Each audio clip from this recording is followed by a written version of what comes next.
Okay, so there's a few things that we need to talk about. Um, well, first of all, the inline four is a perfect fit for the Sierra. It's it's low enough in the engine bay, so the hood will is gonna clear it. It doesn't interfere with the steering one bit. Doesn't interfere here. You know, it's perfectly mounted here. You know, there's no issues whatsoever. So inline four, perfect. That said, the issue that we need to talk about is not the engine. So let's remove the engine because it's not the point of contention. I want you to consider the roof. Okay. Um, Let me explain. So the roof is supported by ball joints on all four corners. Imagine what happens when we try to move this roof. Let me demonstrate.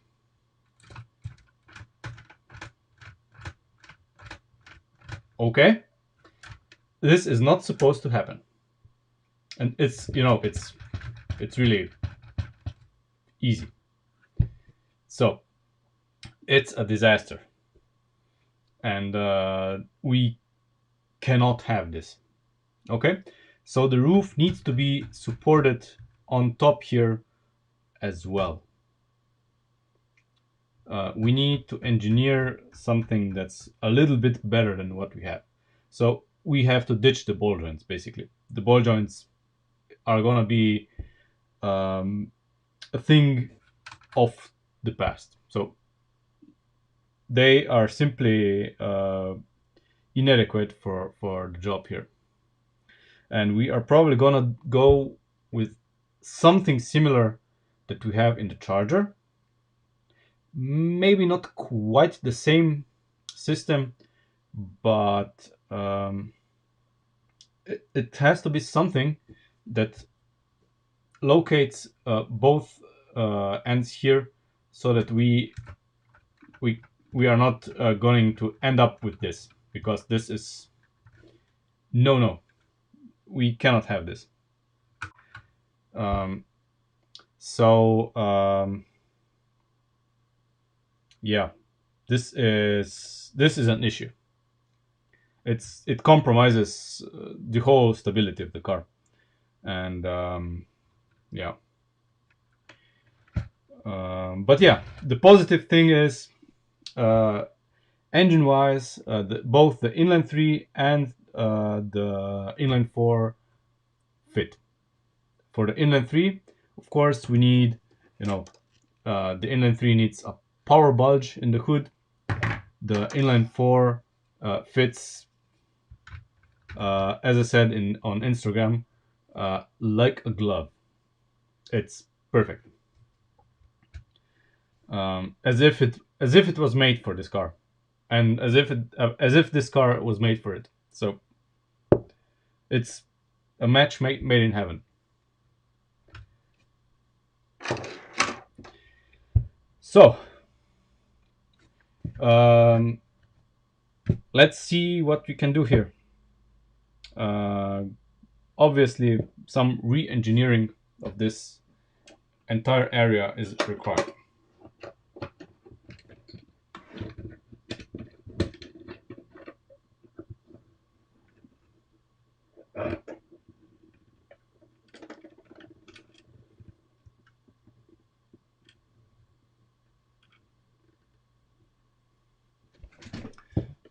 There we go.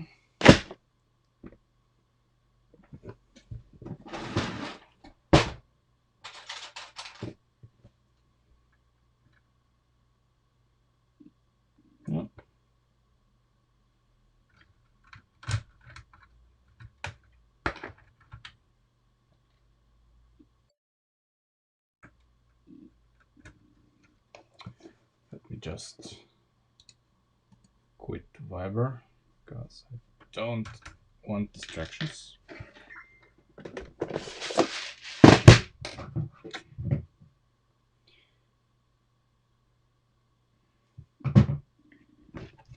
Okay.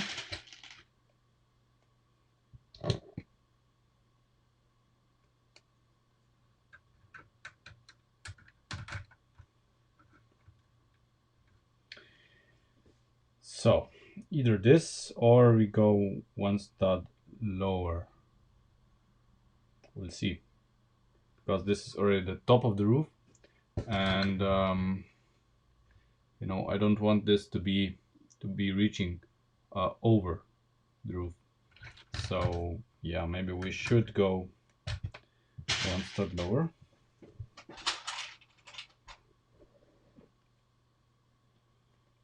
We'll see. We'll see. So one option here, of course, would be to go with something similar that we had on the charger.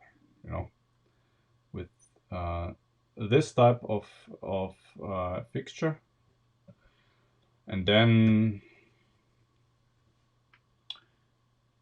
I don't know, we can make sure that this guy doesn't move, or we design something else that, well, that doesn't move, because what we don't want this to be a pivot point.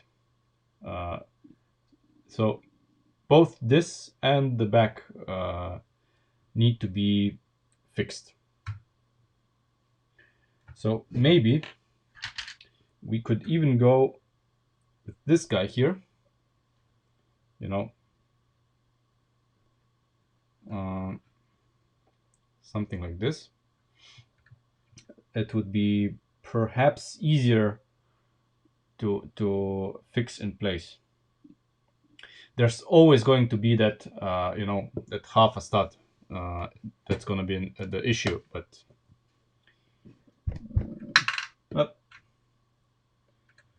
we'll see.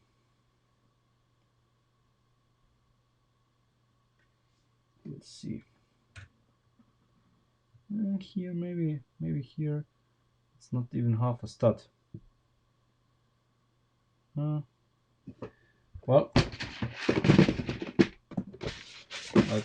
let's see. I'm gonna test it the way it is, but in the end we're gonna have this is gonna be two of these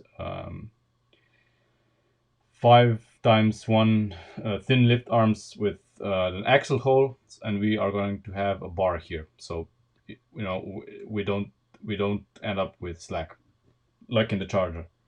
But I'm interested in the way in the relation between this and this. So if this is stud geometry, and if it is, I'm going to be very happy. We'll see.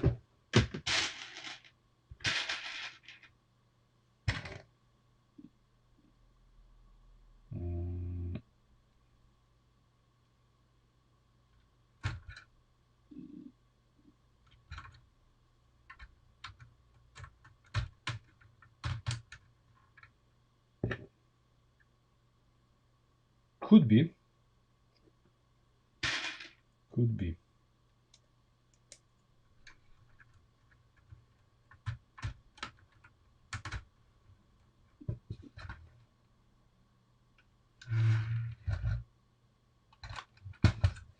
Okay, looks like it is.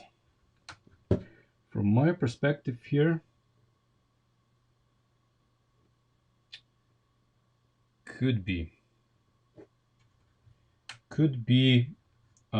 spot on the geometry. Yeah, I see no warping, no visual warping in any direction, but you know, we have to then make sure.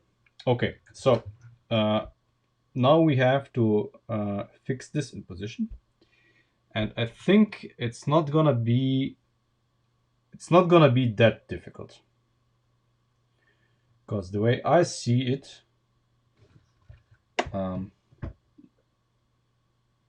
let me get this. Maybe this is gonna be easier than thought.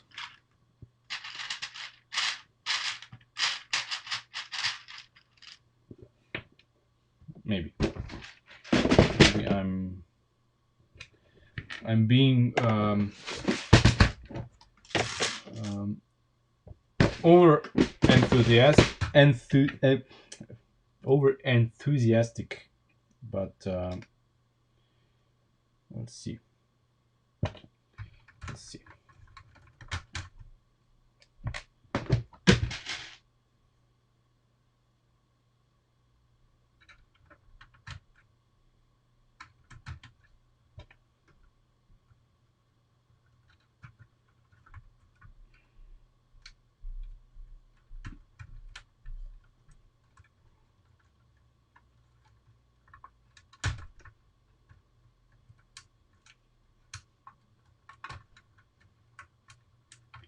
Come on, give me some slack, literally.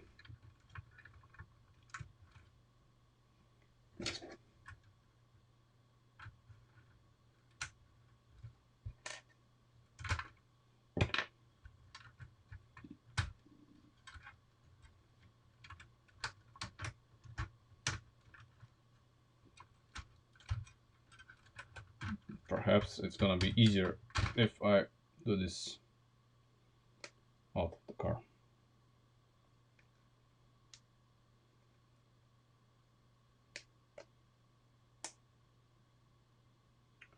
Well, it's a little tight, but that's actually what we want, don't we? Let's see.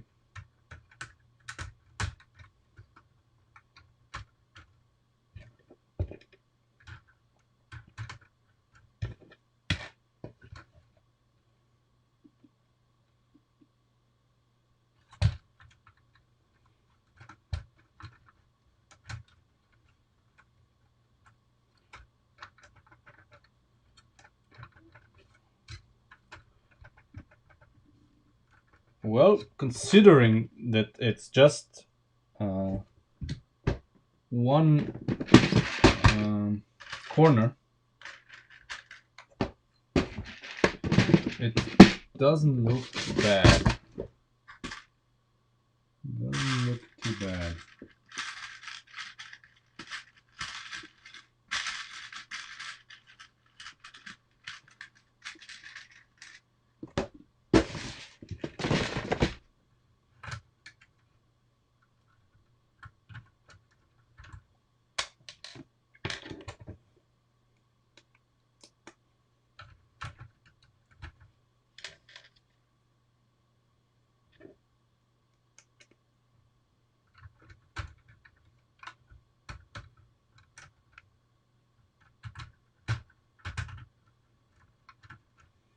Okay, yeah, that's a lot more solid. A lot more solid. Yeah. Okay, this is better. A lot better. And of course, there's still some residual slack here, and we don't have this mounted properly anyway. So yeah, this here compared to that, already much better. And then when we do the rear one, this should be a thing of the past. Then when we do the other one, it should be really, really improved. Of course, there's downsides. The geometry isn't adhered to exactly. You can see that the roof here is very slightly, it's very slightly being pulled downwards. Very slightly.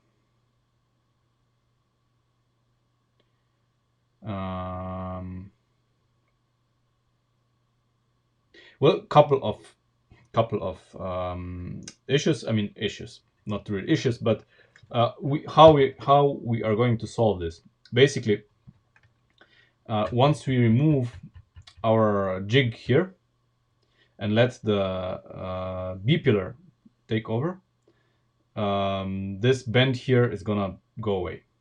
It's not gonna be there because the B pillar has enough give that whatever we do here and mount the B pillar, it's gonna be straight, basically. So let's solve the issue here in the rear, and yeah, then let's see what we get.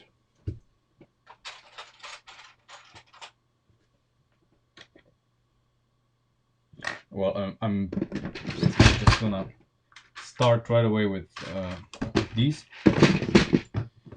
No use pretending that we're not gonna use these.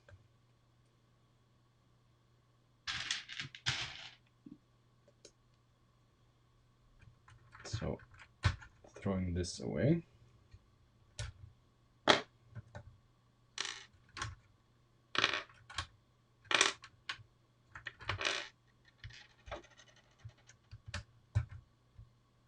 Okay. Well, now in the rear, the situation isn't going to be the same as in the front. So the same geometry is not gonna apply.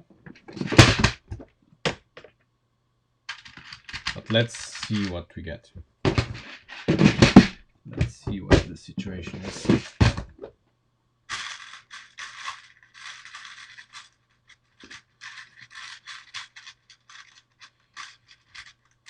Are we lucky again, or do we have to drastically reinvent something?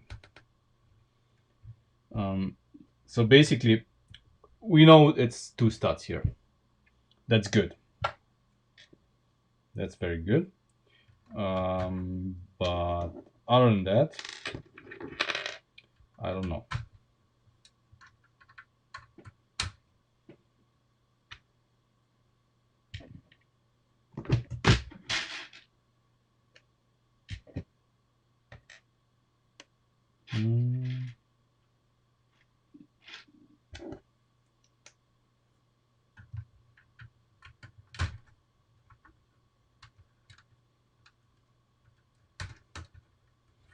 Okay, so this is getting pulled down as well. So we have, you can, I don't know if you can see it, but the roof is now basically sloping like this. I'm fine with that. There's no problem. Since when we remove this, this is probably gonna get us an easier time doing a better mount for the B pillar. So that's okay. What we have to do here is basically just fix the other hole. How? I don't know, because it's certainly not the same geometry as in the front. We cannot use the same trick because the angle is completely different.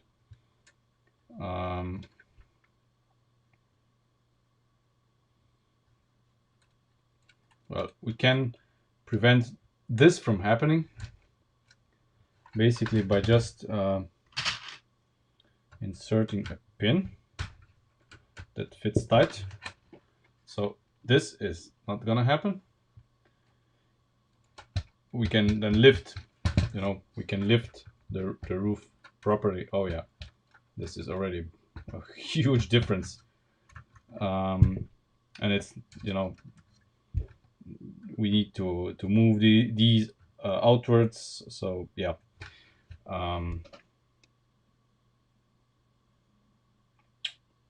Okay. This is gonna be okay. My only concern then is this, but maybe this is really a non-issue. If this is strong enough, we can live with this not being, not being strong in this direction, because once we do all of this, this is gonna be a non-issue, I think.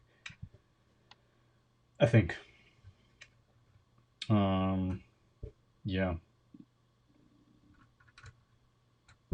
Well, let's remove our jig and see what changes if we do this. So this is a little bit lower now. This is a little bit lower, yep. This is a little bit lower, so I think we can do something different here. And this is still the same. What about this? Obviously, I would like this to be mounted in 2 places so that we really don't get any movement.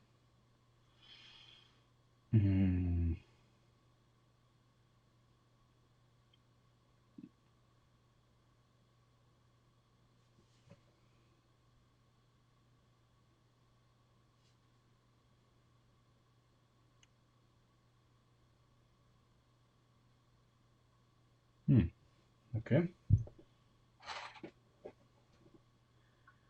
What if I use this? No. This isn't gonna cut it.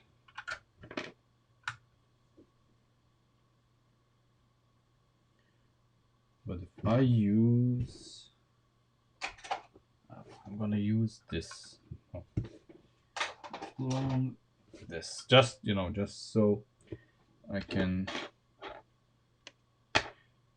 insert it in. Just for now. And search for a pattern or way to mount it.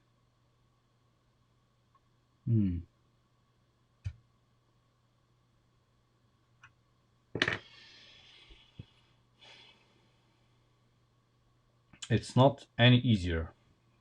It's not any easier. Here we go on.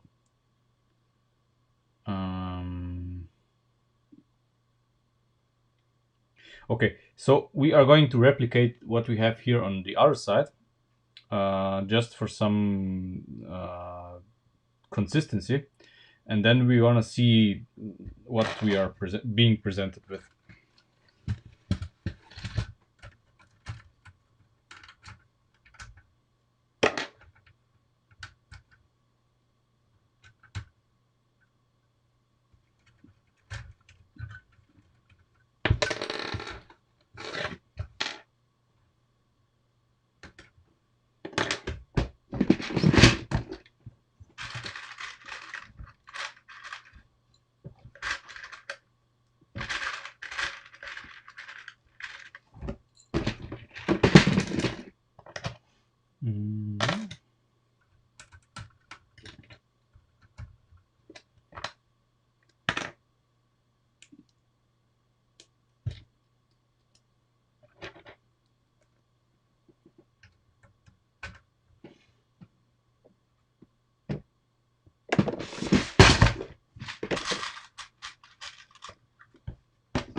Yeah, so you can see that this is,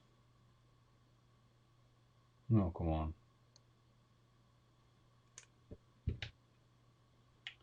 It's not exactly a fit, but I'll take it. Needs to be forced a little bit.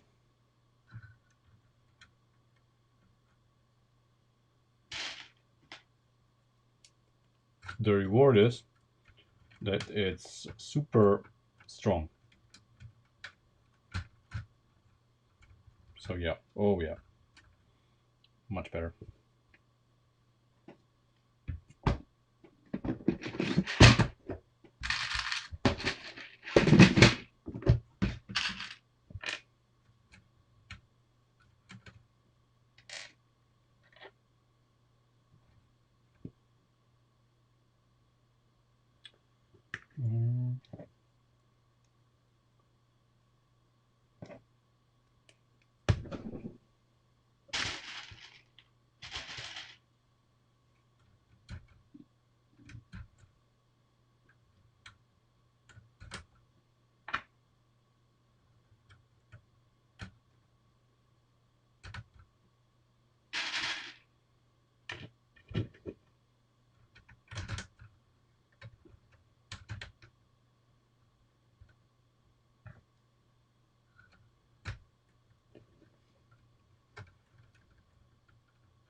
So,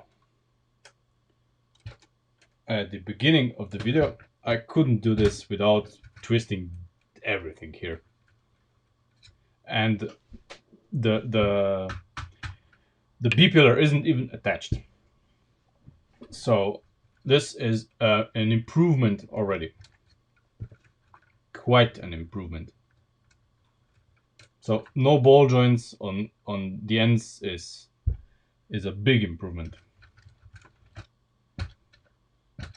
Oh yeah. This is very good. Very good. Ho ho ho. And you see, oh my god, you see, I don't know if it's visible on the screen, but take a look at the, do you see what's happening here? Basically the roof is twisting. This means that the forces from the body are being transferred into the roof. So the roof is the integral part to the stability of our chassis. And let's see if we can maybe, just maybe, temporarily see if we can fix this so it doesn't move. Just so I can see, well, feel what kind of an improvement this makes. It's not gonna stay, but I want to see what happens when the roof is one piece. Obviously, this is not gonna happen. This is not gonna happen when the roof is properly designed, but I just want to see. Oh yeah. Oh yeah.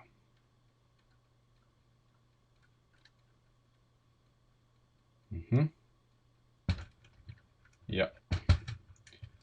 All of the force is transferred into the roof, and you see when the C pillars, the B pillars are properly in place, most of this is gonna be gone anyway. this is gonna be very good. Very good.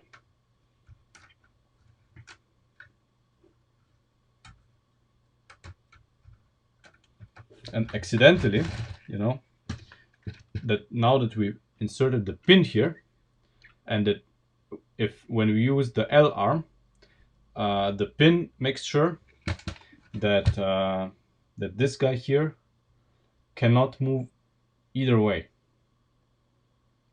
which is good. Which is good.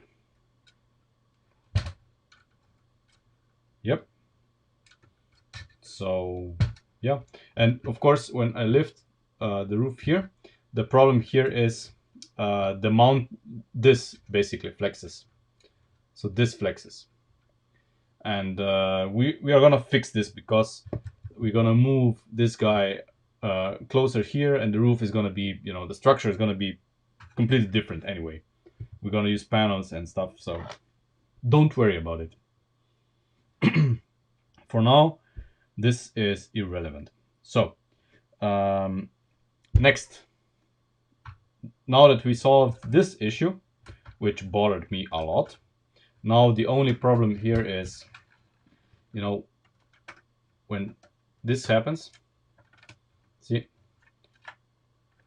but this is easily fixed by adding pins here, and then this is not gonna happen. So I'm not gonna worry about it right now. This is, at the moment, this is fine. Things are gonna change anyway. Okay. B pillar. Probably the biggest challenge that we have at the moment.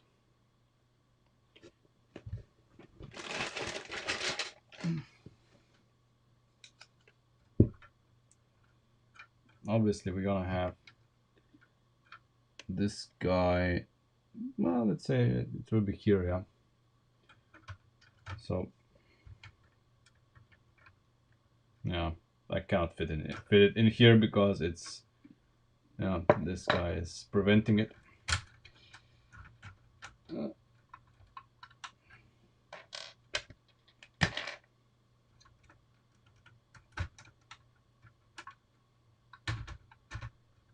Okay.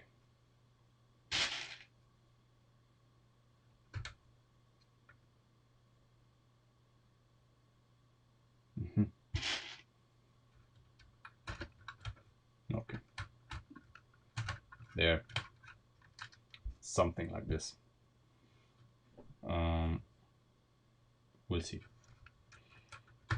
Anyway, that's just to see how the roof is gonna be, you know, 2 studs thick, because it's gonna be a little better than the Chargers. It's a little bit thicker because it's a more modern car.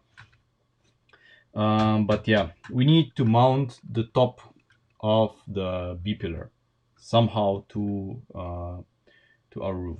Obviously, you see the roof is now instead of 1 stud, there's half a stud room between the roof and the B pillar. You see, because we changed, of course, the mounting points of the A and the C pillar. But that's okay. That's okay.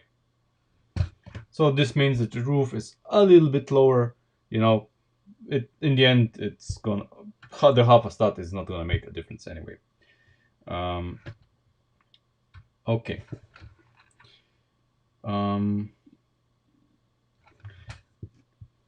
Very well. Now that the whole roof is lower, let's see. This has changed.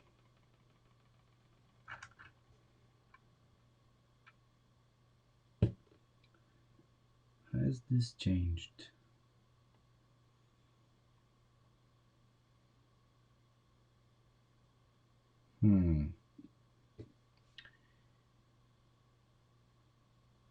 Not not significantly. However, we know the location of this mounting point here.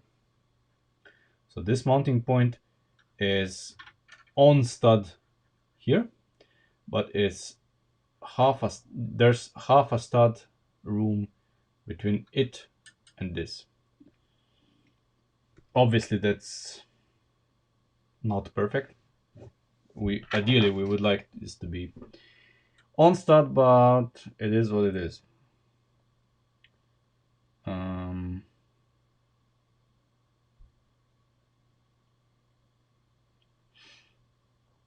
It is what it is.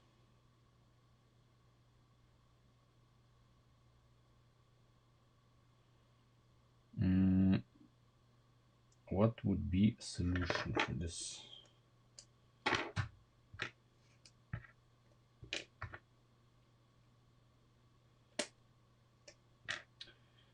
Obviously we could go with something like this, and then we have an axle hole, something here, probably this, like this, and then we have an axle hole going through here and through this.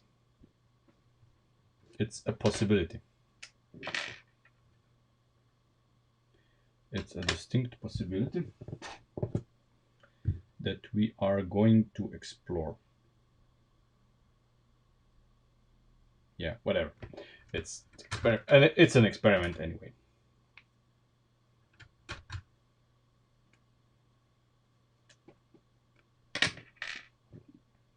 We need to be a little bit adventurous.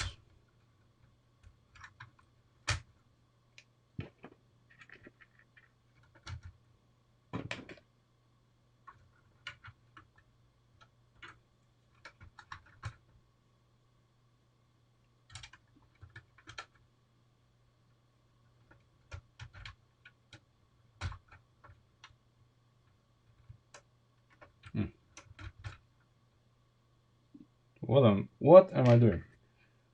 It's not necessary.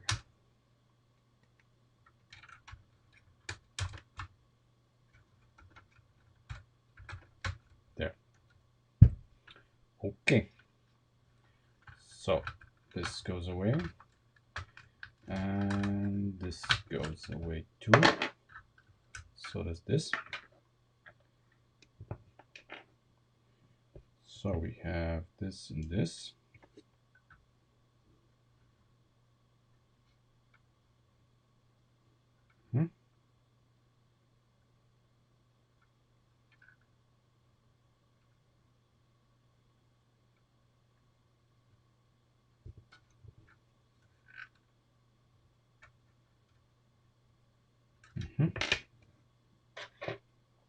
Let's see what we get. There.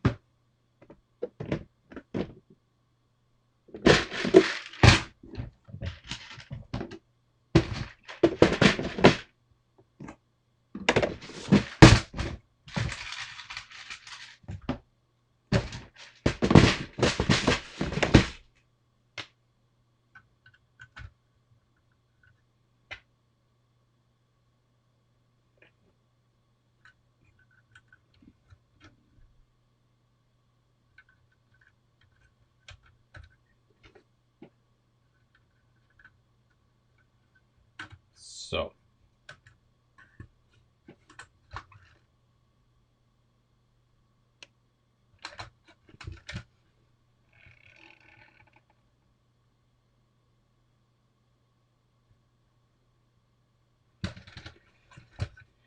am I happy with this? Absolutely not. So the important thing is that it's mounted. Now what we are gonna do with it, this is another thing. So things are much better because now things are really located. The roof doesn't dance around anymore. We're gonna replicate this on the other side. and it's straight as well. So this is fine. We're gonna replicate this on the other side just to have some perspective and then symmetry, so that we can then think about, you know, designing the rest. I'm gonna remove all of the unnecessary bits, and I think I'm gonna replicate this. Yeah, I'm gonna replicate it here because this is too complicated for me. Yeah, I don't know if I'm lazy or just sometimes I just cannot mirror things in my mind. I don't know.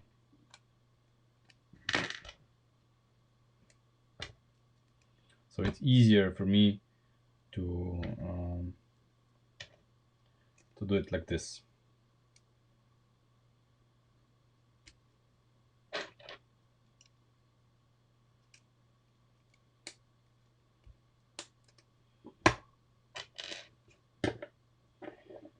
Okay. Oh, you don't see what I'm doing, of course.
Okay.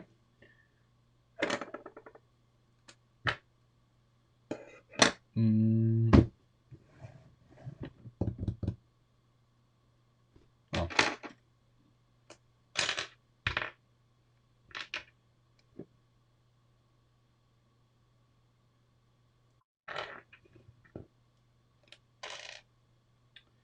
Hey, duck. Hello there.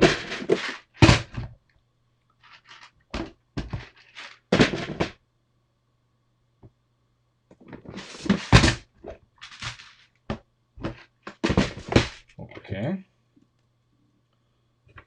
So we have this, this. Okay, so this is how it's supposed to be.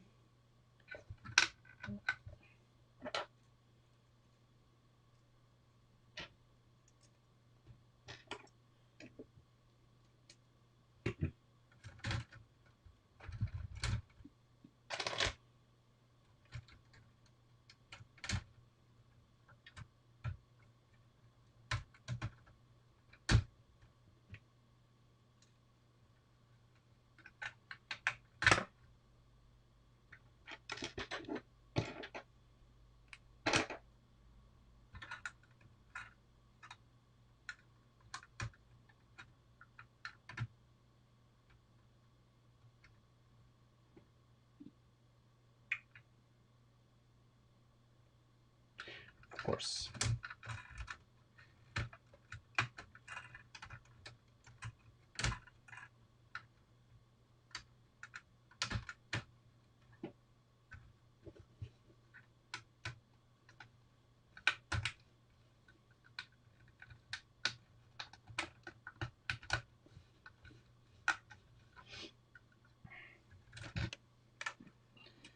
Hey Carl. Okay, so I must admit that now that we have the B pillar mounted,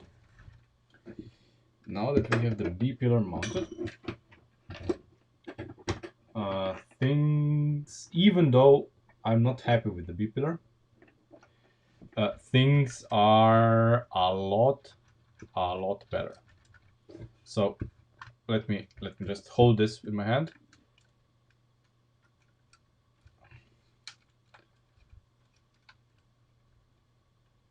You can see I can now grab the car here without the whole roof being tilted.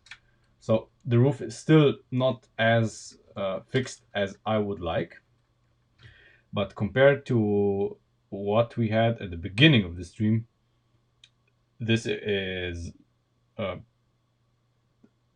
another world.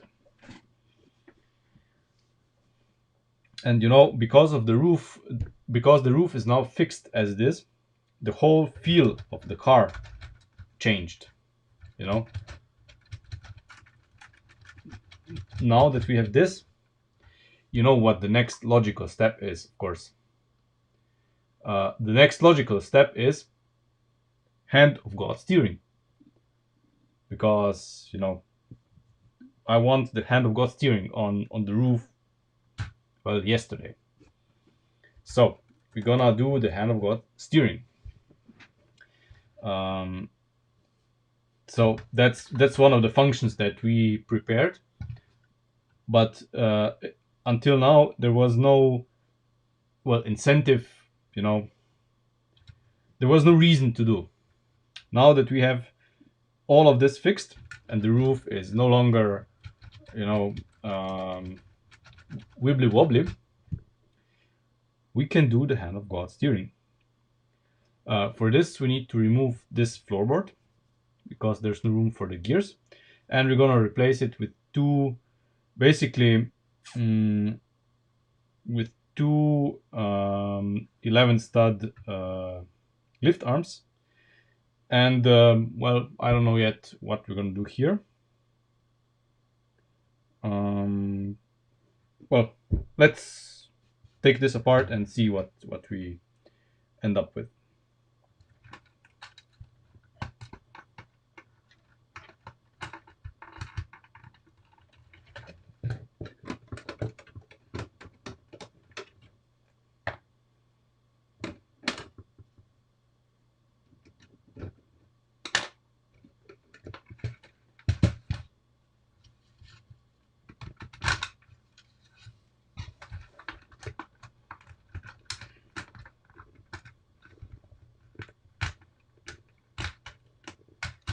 Oh no, it came apart.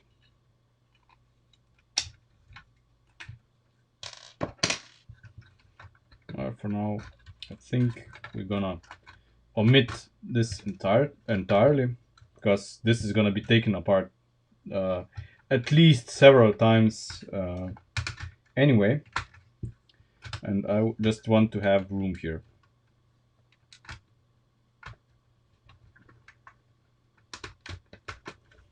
There we go.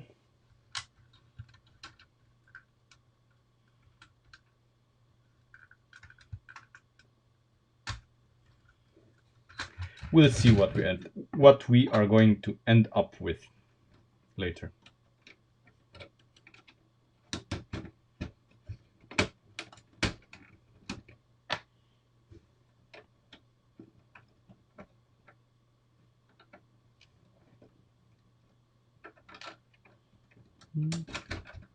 Ah, that's how I did it.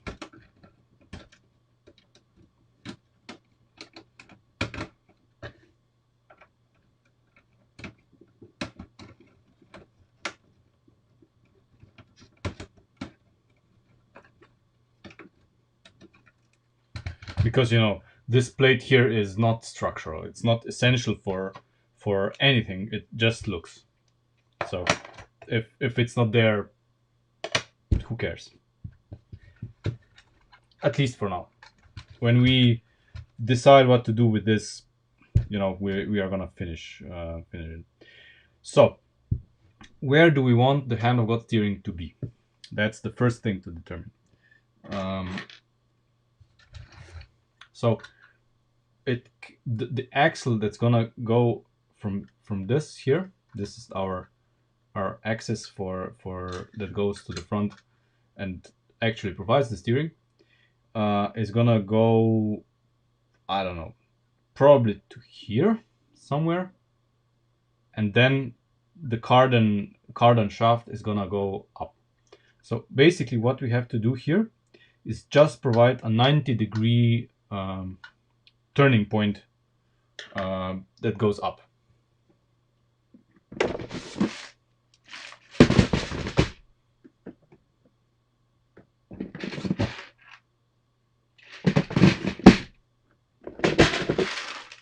Where do I have this part? Yeah. And of course, for now, I'm gonna use a 1-to-1 ratio. Since I think a 1-to-1 ratio is gonna be adequate. Okay, so what we're gonna do is, I think we're gonna position it like this. Oh, you can't see it. Like this, here, or here maybe. You know, so that we can make sure that it doesn't move left and right. So we're gonna use this part here to fix it in place. Yeah.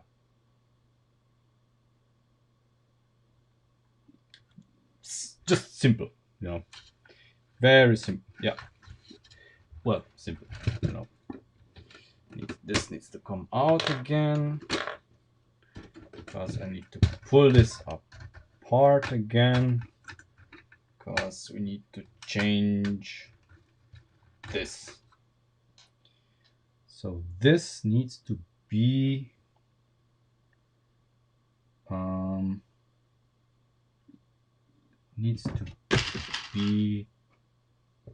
this.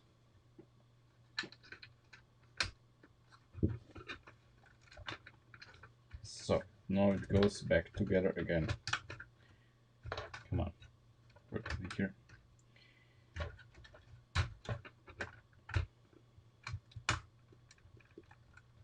Okay.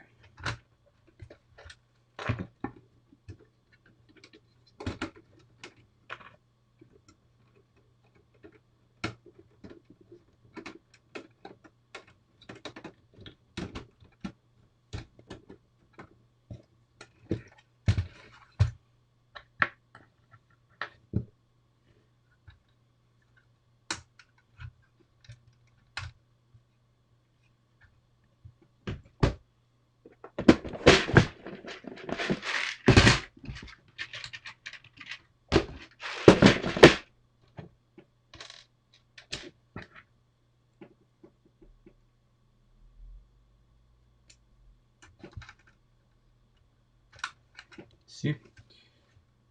So now we're gonna have it like this. Hopefully. We'll see if the gears. Maybe the gears are gonna give us a problem, and we're gonna have to change some things. We'll see. Okay. So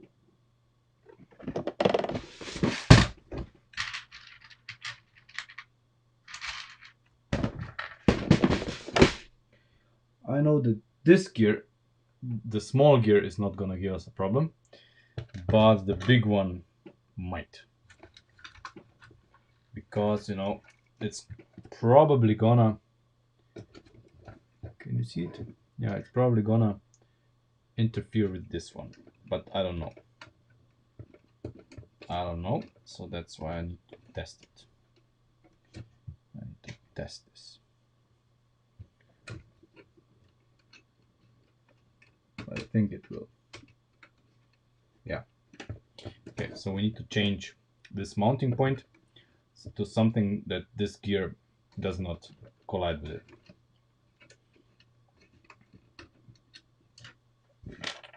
Not a huge issue, of course. It's easily solvable. So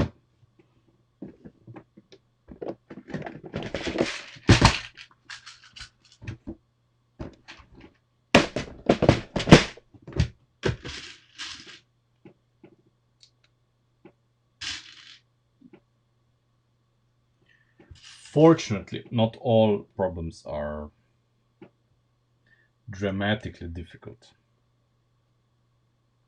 So this should give us enough room so that the gear here, so that the gear can rotate. We'll see. So guess what? We're pulling this thing apart again. Certainly not for the last time. I'm certain.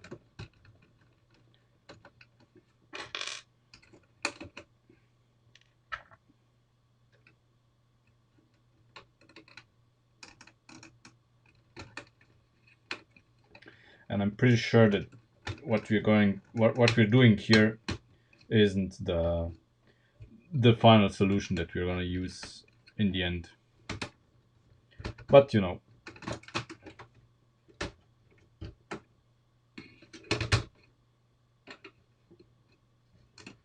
so let's see now.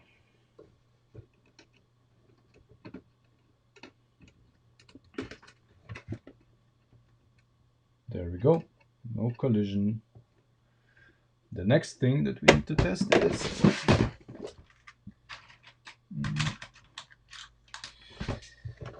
does the small gear need to be on this side or on the other side? Because I don't know, and I am too lazy to actually think about it. So I'm just gonna try it. There we go. Now let's see.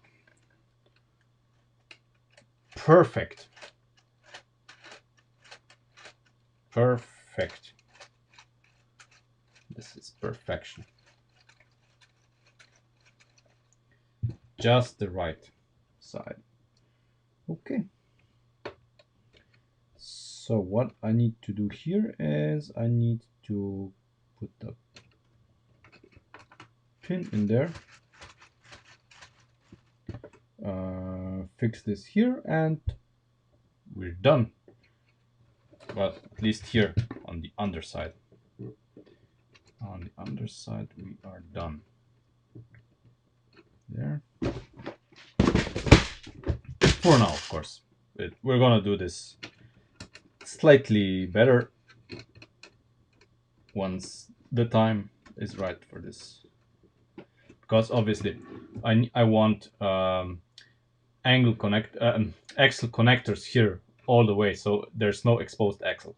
But for now, since we are finding the right positions of everything right now, this is not important.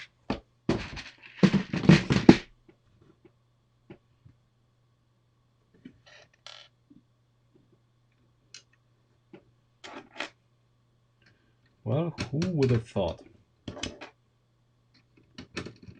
There.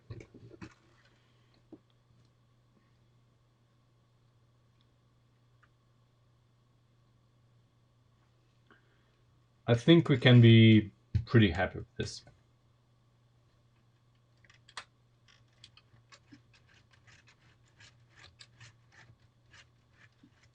For now.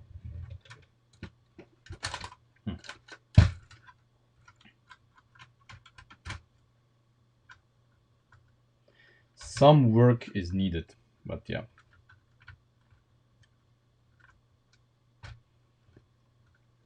Now we know the weak points. Okay, so we replace this with a 3-star, or better yet, if I still have some.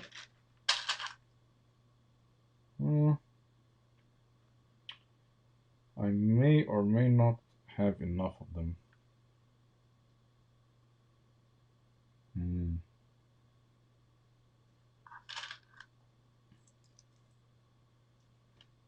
1, 2, 3.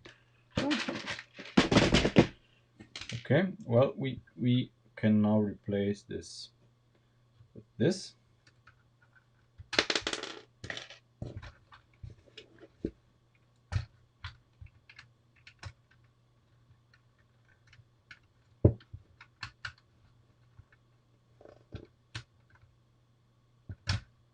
There we go. And now we route it to the roof.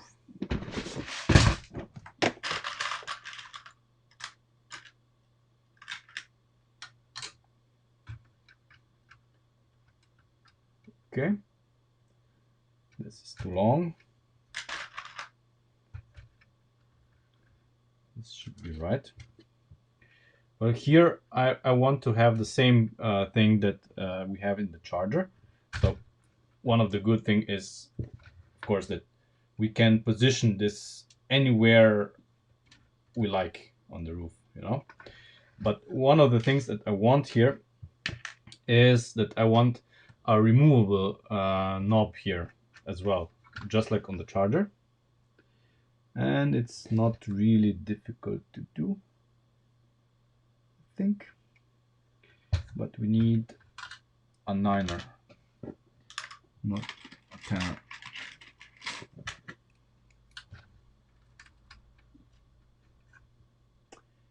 Yep.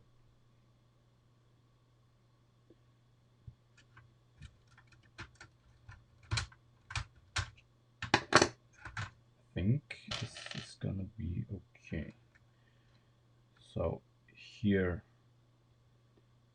yeah, this is gonna be the right position, I think.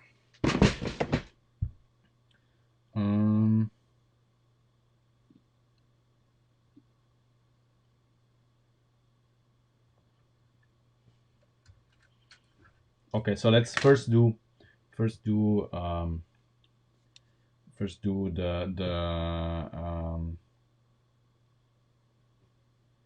the top part. I mean, we're gonna change it later anyway, because the roof is gonna be different to what we have now. Who knows how the roof is gonna look, you know. I don't know.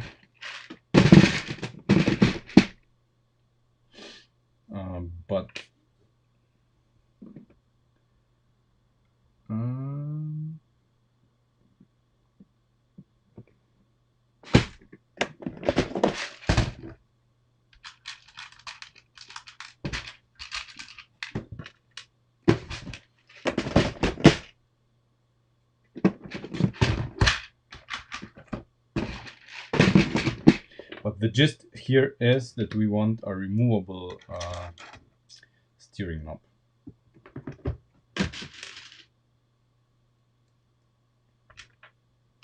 And since I want it now, I'm just gonna come up with, you know,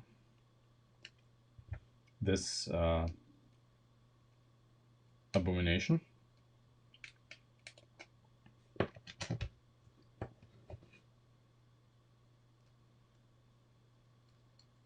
You know, this, and then I just put in the steering knob here.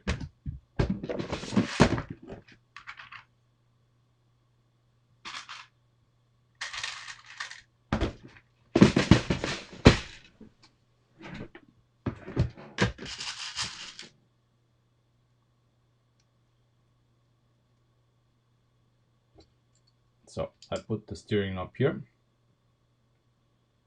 and when I remove it, there's no consequences. So since, I mean, on the Charger we didn't need to make this cage because the axle was just straight and was coming to the roof. Here, well, here we kind of have to do something.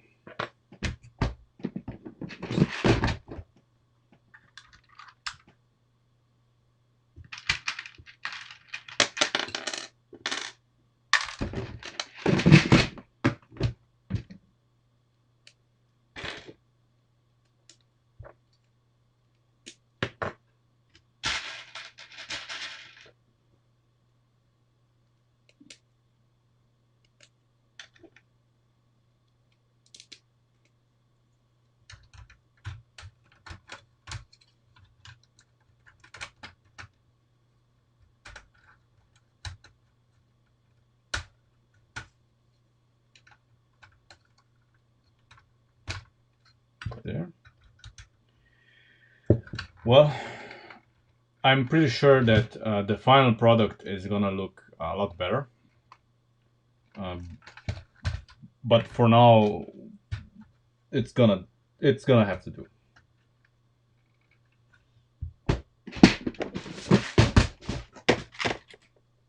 So what is this? It's an 8. No, it's a 7.5. Of course, it's a 7.5. 7.5 is, so it's 5.5 and 2.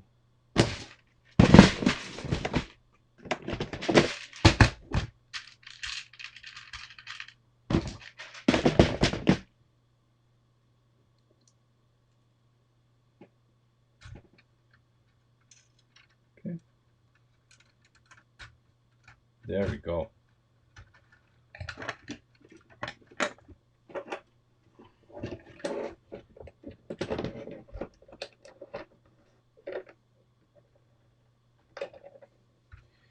Would you look at that?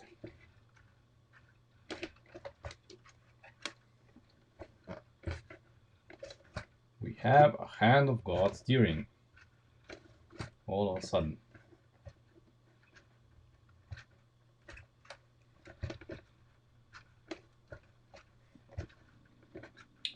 And it's pretty cool. Yeah.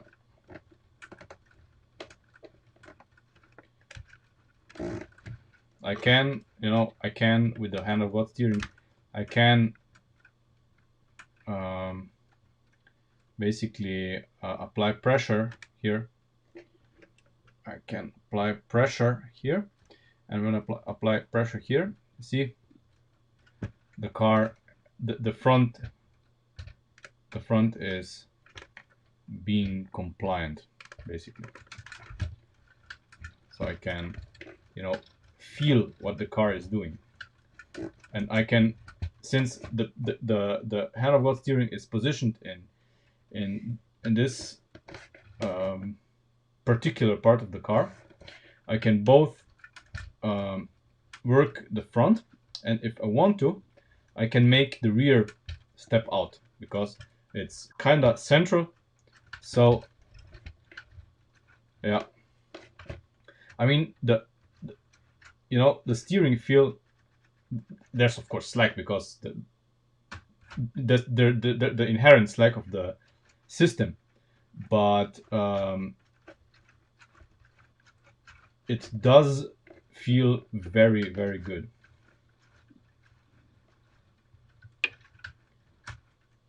And it's so satisfying driving a car with the hand of God steering, especially a car like this that's designed to kind of be a handler. And the with the hand of God steering, you can actually feel how stiff the body is, and it's pretty stiff. It's pretty stiff.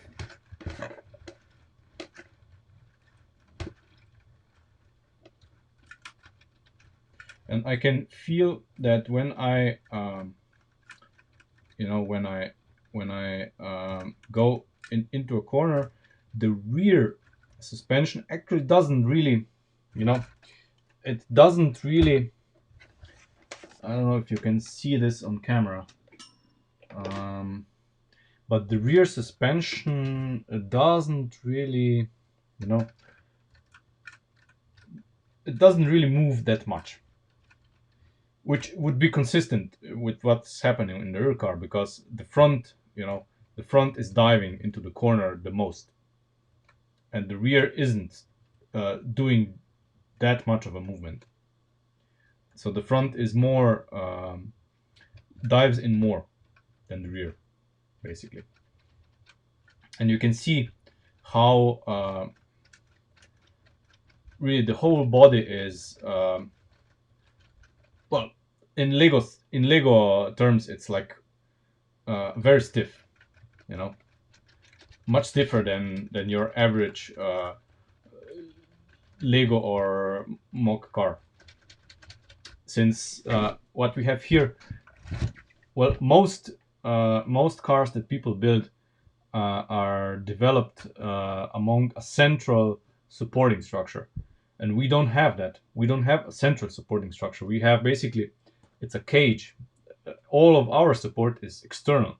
It's like a shell, which is much stiffer for a lot less material. If you look at what we have here, I mean, we don't have much. We skimped on every possible at every possible corner. We were trying to save weight, and it's not really that heavy. Certainly, we're not at the point where the car is even beginning to sag a little bit when I put it down on the ground. So the suspension, even when I settle it down, when I pick it up, it doesn't drop, which is good, which is very good. So what we have to do now, of course, is we need to support this somehow onto this, so that this, this part is gonna be another load-bearing part of the car. But everything that's behind the as I said last time, everything that's behind the rear wheels, I don't care, because it's not structural. It's all of this is gonna be just well, just there to provide the shape of the car.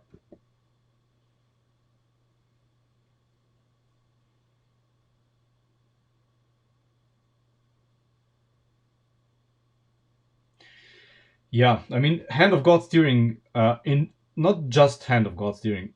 The hand of God steering has to be in the right position. So, for example, let's take two extremes. You have designers love to position the hand of God steering where it's the most convenient for them, not where it's good for the performance of the model. So in the DOMS charger, the hand of God steering is here. So on the basically trunk. This sucks, because basically all the time what you're doing is you're pressing down on the rear wheels, and the front is not doing anything, and you have absolutely no feel for the car whatsoever. The other extreme is designers put the steering here. So basically, of course, it's accessible because the windscreen is making a hole here. If we had the hand of God steering here, of course it would be accessible. We could do it, of course, in this car, but then what you're doing is you're pressing down here. So just the front suspension. You don't have any control over the rear. You're just pressing on the front suspension, and basically you don't have a proper feel for the car either. You know. But here on top of it, you as a handler of the model have the most feeling and control of what the model is doing. So you can basically do proper fast turns on the floor of your living room or whatever, and you have, depending on how you push this, you can apply you can make the car understeer or oversteer, you know and you can apply pressure on both the front and the rear suspension, so you really have the proper feeling. And we can still move this. It's I feel that we probably should move this the English language, maybe one start further forward. All of this is actually having an impact on how the feel of the car is, just like everything else in the car, just like where the position of the steering wheel, on for the driver is. And maybe we should experiment, with the positioning of this. Maybe one step more to the front. I don't think one step further to the back would do it any good, but maybe one step further to the front, maybe. Because I'm aiming for the user experience. This is, I mean, the hand of God steering provides a level of playability. That's, if you have a car with an interesting suspension and body and everything, this is a level of playability that's very overlooked, but extremely important, at least to me. The hand of God steering is a must. Even on a car that's going to be remote controlled, I want the option to disable the remote controlled stuff and have hand of God steering. So when I'm having the car on the desk and I want to just, feel the suspension that I carefully designed and I know behaves very good on the road, I want to feel it. I want to know what it's doing, on the desk. I like to, watch the suspension, what is it doing. And when it's difficult to show you, but I'm gonna try. So take a look at this, for example, because we're not gonna do any building today anymore. We're just gonna talk a little bit about this the things that matter. Let me just make sure the cable management is taken care of. Okay, so when I turn the wheels, you can already see that the geometry is making the wheel angled, and this one as well. So this wheel is angled as well. See? I don't know how good you can see it, but now, when the car is going into the corner, see, the wheels, the car is now at a pretty steep angle. I'm pushing it into the corner, and you see that the wheels are actually in contact with the ground, so they're flat in the corner. While the car is leaning into the corner, the wheels are flat with the ground. If we had no geometry in the front, so any Lego car that you can buy, this would not be the case, because in the Lego cars, what would happen is that both wheels would actually not be flat with the ground when we go into the corner. because since there's no geometry, what would happen is that the inner wheel, so this wheel would actually ride on just on this edge here, and the outer wheel would ride on the outer edge. I think I explained this in some of my videos already, but and this would decrease the surface area that the wheel has with the road. So when we corner fast, in our case here, because we have some geometry, both wheels have contact with the ground. You know, and let's take a look at what the rear does. So in the rear, same. Let's take the same corner. So the right corner. In the rear, it's probably going to be harder to see. In the rear, we have the same thing, but since this is Sierra, and I somehow suspect that we missed a part of the geometry. I don't know. Something's not doesn't seem right to me, but I could be wrong. So this wheel performs as expected, and maybe that's perfectly fine. So when we depress this corner, this wheel does not tilt at all. So despite the suspension going up and down, the wheel stays flat. The wheel stays flat with the surface.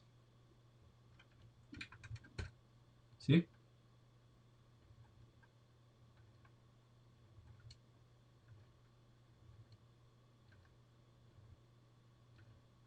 If I, however, tilt the car to the other side,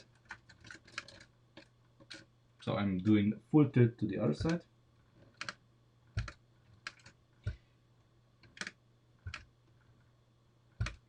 maybe it's not visible.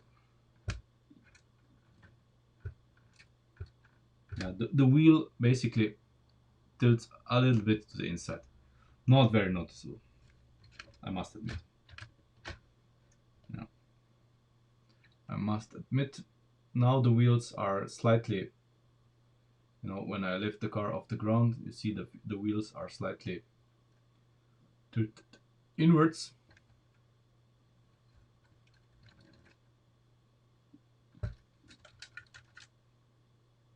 Yeah, I think the suspension works as intended.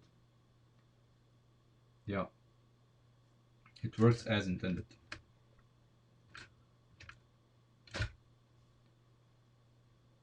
Okay.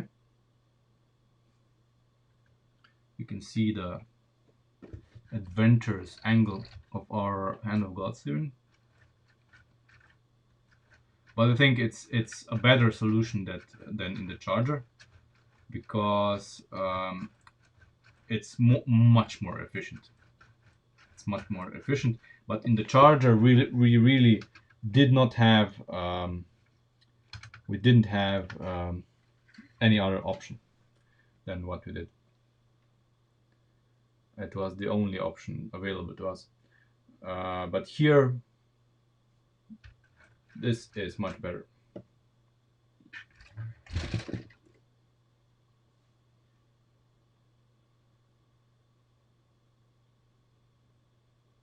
Yeah, I think I need to place a half bush here. I did this wrong. Okay, but doesn't matter.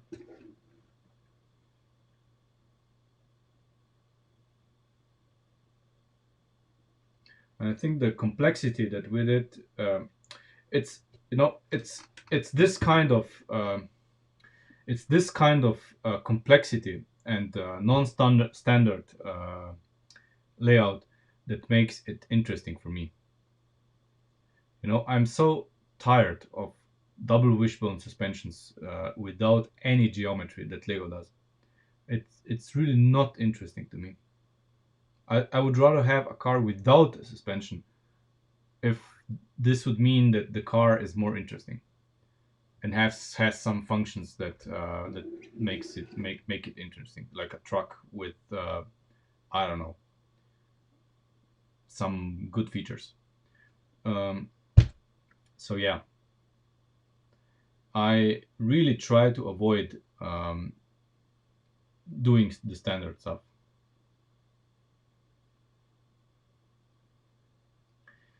We still need to make sure that this axle doesn't rub on the inline three. But other than that, I'm really happy with this. You have to imagine this in a single color because of the multiple colors. It looks a little bit cluttered, but it's actually a pretty neat design, pretty clean.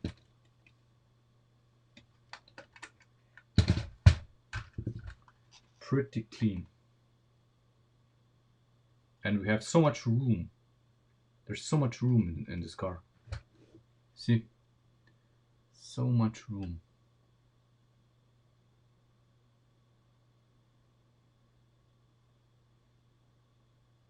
For seats, you know, rear seats. The trunk is gonna be like huge. Probably we're gonna omit this, make those shorter, so that the trunk can be lower here, and we can get a larger volume in here. But that's for next time. Yeah.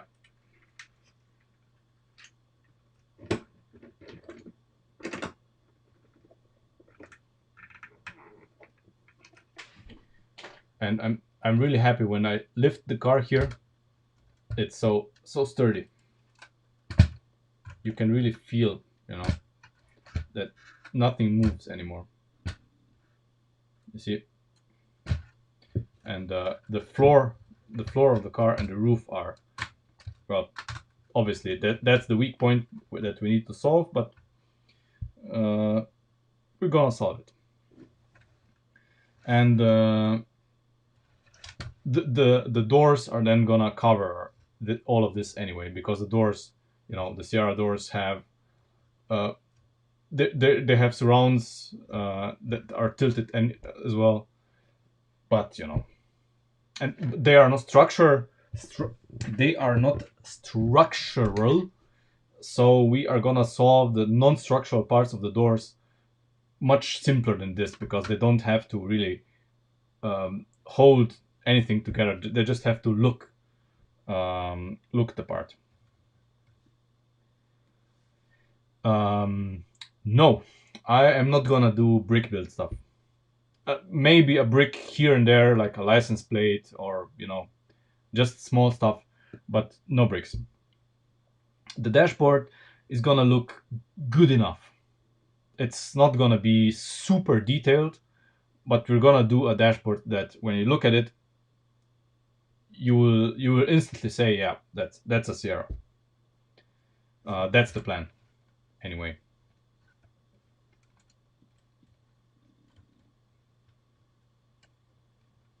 Yeah.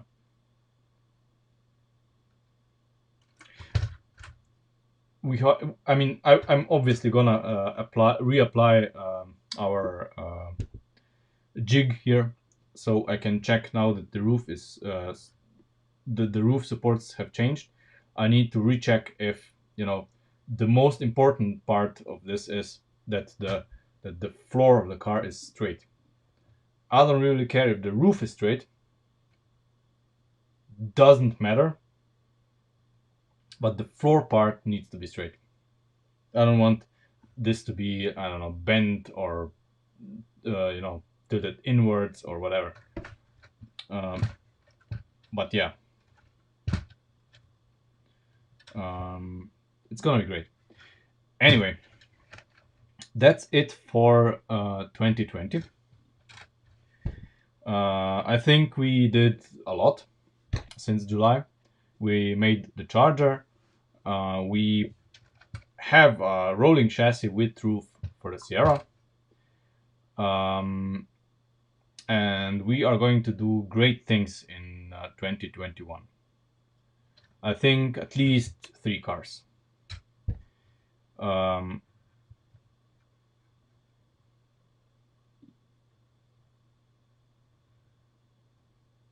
yeah, I do like brick stuff. I do like it. I mean, I have many sets from that era, and I really love them. Uh, the problem with brick built stuff is that it adds weight, and with those models, I don't want weight. When I have a model that just has to look good, I'm fine with bricks. But if I have a model where things are not supposed to fall out, uh, or a model or a model that needs to be as light as possible, then bricks are out of the question. For for detail here and there, yes, but in general, no. As few bricks as possible, and as few lift arms, as many lift arms instead of bricks as possible. It is how it is. I mean, uh, if you if you've seen some of the Mustang videos where the car is driving and suddenly the panels are falling off, I do not want a car again that has panels falling off for whatever reason. So it's gonna be Technic bricks. Technic bricks, Technic panels. Um, that's I mean that's experience. Just saying. And the Mustang, even though I tried to do it as light as possible, it's the bricks. So all of the panels that are made from bricks that really add to the weight, and you cannot really make them light. It's You can have either simple panels that do look nothing like the car, or and that are light then, um, or you can have a car that looks the way it's supposed to, but then it's heavy. So you know, um, no, I have not decided on a color. I don't know. We'll see. Maybe if I don't know, red would be would be a color for it. The dark blue from the Bugatti would also be a color that I would like. White as well. Orange, no.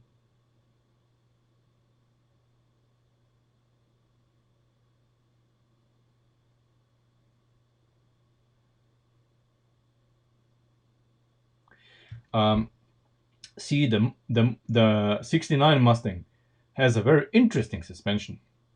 It is a double wishbone, but it's a very interesting suspension. Um, it the lower part is kind of similar to the Charger. It has the spring is attached to the upper wishbone. It has geometry, so it double wishbone suspensions. It's not the double wishbone suspension that's uninteresting. Let's get this straight. Double wishbone suspensions can be very interesting. The problem is Lego. The double wishbone suspensions that Lego puts into their models. These are the problems, because they have no geometry. There's nothing interesting about that. Uh, they have parallel wishbones of the same length, no kingpin, no caster, no nothing, and that's the problem. And we all know how this works since 1988. Since 1988, when Lego first introduced the double wishbone suspension on the red supercar, nothing has changed. Lego didn't try to do anything else with independent suspension. Nothing else. We always got just this, and it's boring. I mean, it's 32 years of the same stuff, no change, and we clearly show that it's possible without modifying anything. No modifications to parts are necessary to make interesting suspensions. It's just that Lego doesn't want to, and this makes me, well, sad and angry at the same time. I mean, if someone from Lego is watching, I'm available. I want to design some interesting cars. Just saying, but it's unlikely to happen.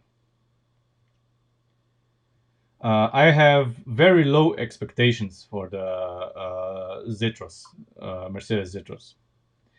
My expectations are very low, and I still think I'm going to be disappointed. There's going to be well, the caster. It's going to be probably something like the Unimog. So the caster in the front suspension is going to be in the completely wrong angle. It's going to be the ball joint, the big ball joint part, the the the steering pivot points are going to be so far away from the wheels as in the Unimog, or something similar. I mean, I'm really not expecting much.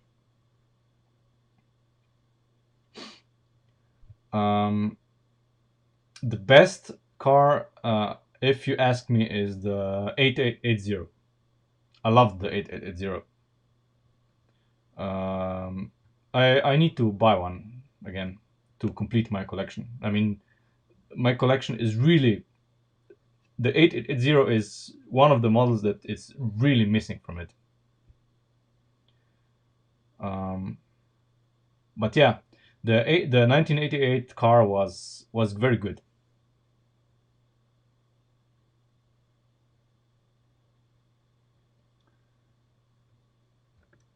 Well, as I said, I have low expectations.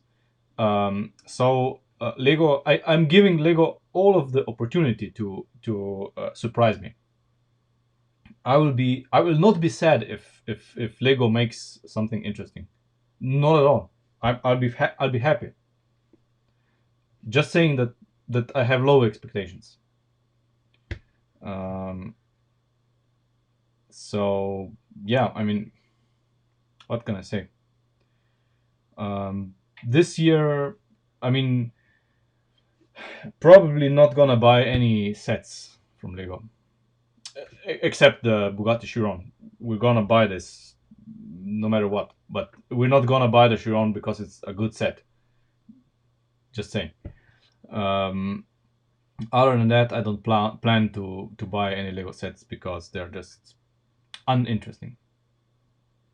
I did buy if anybody's seen my Instagram, I did buy Audi Quattro S1 for me, which I'm gonna build tomorrow probably. Um, but yeah, 880 suspension is very hard. Yeah, I agree. It's too hard. Yeah. Looks wise, I mean, I prefer the Chiron looks wise.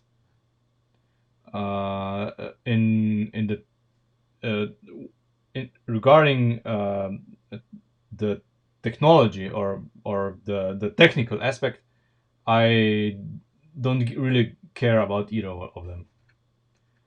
You know. Um, well, we'll see. We'll see about the bulldozer. Um, but I would like to buy Lego sets, but there's just nothing that really piques my interest really. Um, I mean, there's sets that look good or have some interesting technical solutions, but we get less and less from Lego. They find a formula and then just repeat it ad infinitum. And as you can see with the sets, the lower range of sets like the Jeep and what else is there? The McLaren Senna and stuff like that. I don't see the point of that. You know, they're not really good sets. Um, I don't see me wanting them in the future. There are very few sets that I want from the recent era. Um, but the want is not that high. You know, I actually I want the some of the creator sets more than the Technic sets, which is sad. But that's how it is, you know. Um, anyway, don't let us not start being melancholic here too much. 2021 is going to be great, at least here in this stream. We're gonna do some interesting things. The Chiron is gonna be one of them. I would probably like to do a truck or a van or something along these lines. But you know, we're gonna vote on this anyway. The Chiron is not up to vote, of course. But any other model that we're gonna do, despite apart from that, you know, we're gonna vote on it. There's a lot of suggestions, so you know, trucks, I don't know, different cars, maybe a hot hatch. You know, we could do a hot hatch with a transverse engine. Maybe not a pneumatic transverse engine because you know, I don't know. We're certainly not gonna do it wider than this, and the inline 3 is already too wide. You know, it's not gonna be realistic. And the inline 4 is even wider. I don't know. Maybe I don't know. Maybe the inline 3 would be a stretch if we really place it in front of the wheels, really far ahead. But then we cannot make the car look realistic because it's gonna be too far ahead, and then you know, I don't see us doing with electric motors. Of course, it's possible, absolutely. So if we do a hot hatch, it's gonna be electric. It's gonna have, you know, the Buis motors here in the front, connected to a gearbox of sorts, like you know, 3 Buis motors here in the front. The gearbox differential is gonna be here. The steering rack is gonna be here behind, and then you know, multi-link rear suspension, and you know, it's gonna be relatively absolutely smaller than this, since you know, this kind of looks like a hot hatch because it doesn't have the trunk yet. But a real hot hatch would be, of course, shorter. It would be a 3-door, you know, simpler than this. Probably gonna be a little bit shorter. It's gonna end here already. Yeah, we'll see. But I don't want to repeat myself too often, because once you do a few cars in Lego, you know, certain things are the same, and then you need to do something else. You know, like if we do a truck, uh, with a truck, everything is gonna be different. We're gonna use different wheels. The cab is gonna be completely different. The chassis is gonna be completely different. Axle is gonna be. I mean, you know, so that we don't repeat ourselves. But now we have done two cars, so the Charger and the Sierra. So after the Sierra, we're not gonna do another car. After the Sierra, we're gonna do well, maybe not after the Sierra, because we'll see how the financial situation is gonna be for the Chiron. But the Chiron is not a car, because it's gonna be basically a Formula One race car disguised as a Bugatti Chiron. It's gonna have pushrod, multi-link pushrod suspensions, front and rear, um, disc brakes, front and rear, mid engine. So it's gonna be completely different than anything that we're gonna do here. And a truck would be completely different yet again. So this is kind of the stuff that I would like to do. Because I like trucks, always did. I love cars. I like race cars, Formula One, all of that stuff. Yeah. One of my ideas, of course, is if it's unrealistic, but we could make a Lego Formula One championship, where of course different people we would say you can use this wheels and tires for the front and rear. These are the dimensions. These are this is the weight limit you can have. Aerodynamics is irrelevant at the speeds that we are gonna do. So the car can look whatever you like, and build. You can choose whatever engine you want, whatever, but it has to be Lego. So whatever engine you want, whatever battery pack options you want, that's the weight limit, that's the size limit, that's the wheels that you can use. No parts modifications. Here, go, make something, and we'll see which one is faster. Around a track, of course, not in a straight line. This would be kind of interesting. Just as an idea. Would also be nice for Lego to promote their brand. Not gonna happen, but would be nice. On the engine front,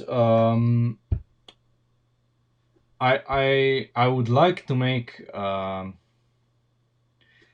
of a replica of triple expansion steam engine, but there would be many modified parts necessary for this, especially the steam valves, because the Lego valves are not suited for this. Engine would be much more efficient than the Lego stuff. Than the stuff that we do here.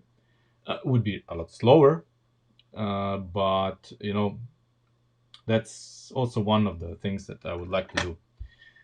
The valves would probably have to made out of cylinders, so we would make a cylinder into a valve. If that makes any sense. Yeah, that would be interesting.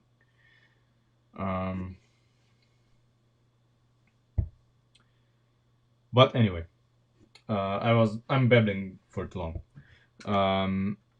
I see you all in the new year. I hope you are going to have some nice party or gathering with family. I hope you're all safe. Stay healthy, and I will see you. I will see you in the new year. Uh, Redbot. Well, I'm going to be on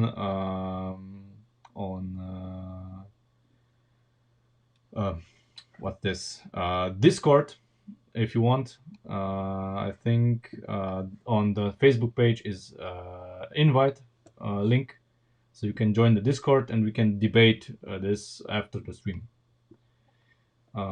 Anyway, uh, I see you. Thanks for watching, of course, in 2020. I hope you are going to watch in 2021 as well. And I see you next year. Happy New Year.